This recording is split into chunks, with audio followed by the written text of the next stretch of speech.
पुत्र। नगर को भयाक्रांत देख उन चारों ने उज्जैनी के नागरिकों को आश्वासन दिया।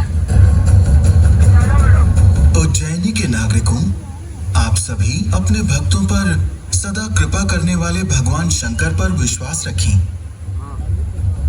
और उनका ध्यान करें। भगवान सबकी रक्षा करेंगे।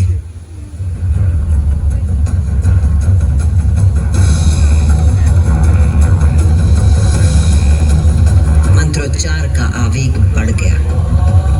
देवप्रिय और उनके पुत्रों के संग उज्जैन के सभी नागरिक भी जाप करने लगे।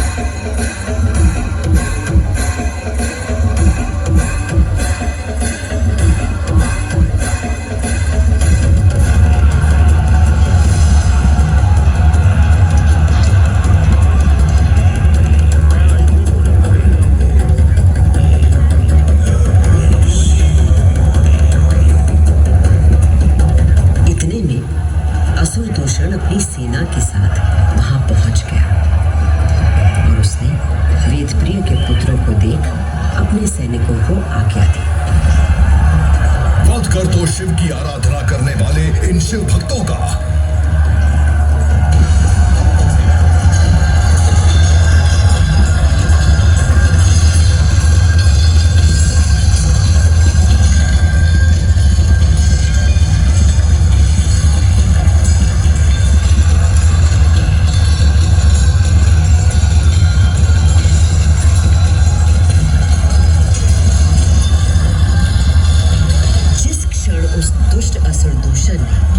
उन निर्दोष व्यक्तियों की हत्या का आदेश दिया, उसी क्षण पूजा किए जा रहे पार्थिव शिवलिंग के स्थान पर भयंकर विस्फोट के साथ एक गर्त हो गया और उस गर्त से घोर गर्जना कर प्रकट हुए महाकाल।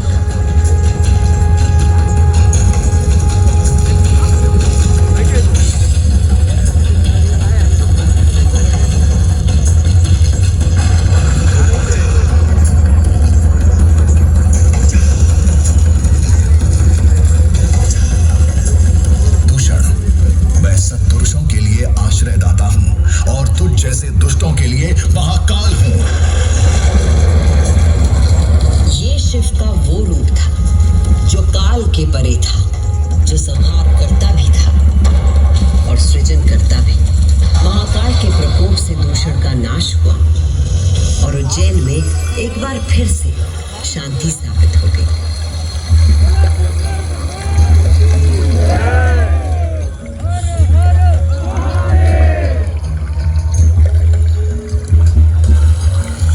उज्जैनी के लोगों की आस्था से प्रसन्न भगवान महाकाल ने उन्हें वरदान मांगने को कहा।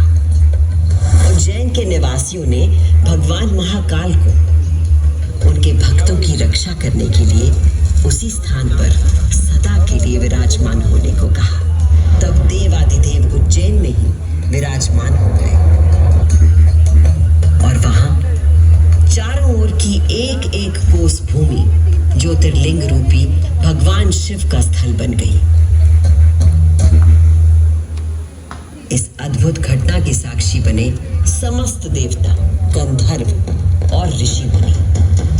उज्जैन का वातावरण दिव्य ध्वनियों और मंत्रों से गूंज उठा।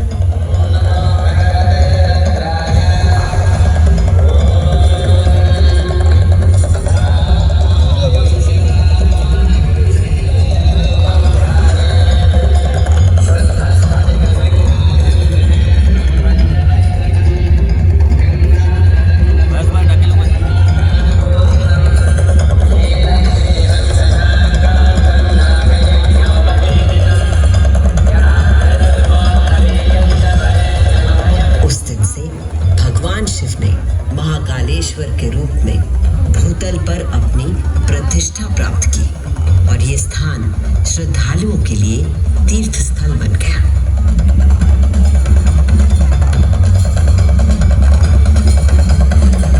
शिव पुराण में 12 ज्योतिर्लिंगों में से एक महाकालेश्वर ज्योतिर्लिंग।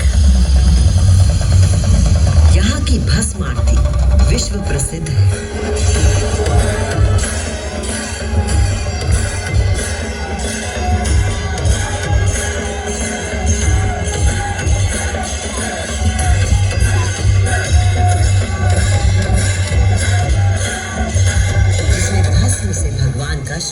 किया जाता है, क्योंकि महाकाल की तरह भस्म अविनाशी और अपरिवर्तनीय होता है।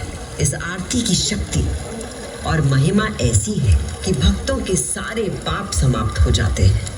केवल इतना ही नहीं, उज्जैन वो नगरी है जहां मानव शरीर पूरे ब्रह्मांड के साथ सामंजस्य स्थापित करता है।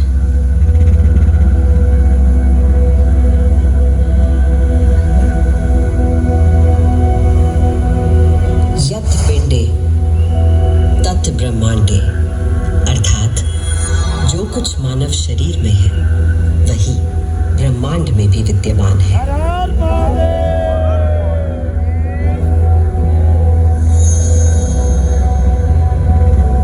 ब्रह्मांड के सृजन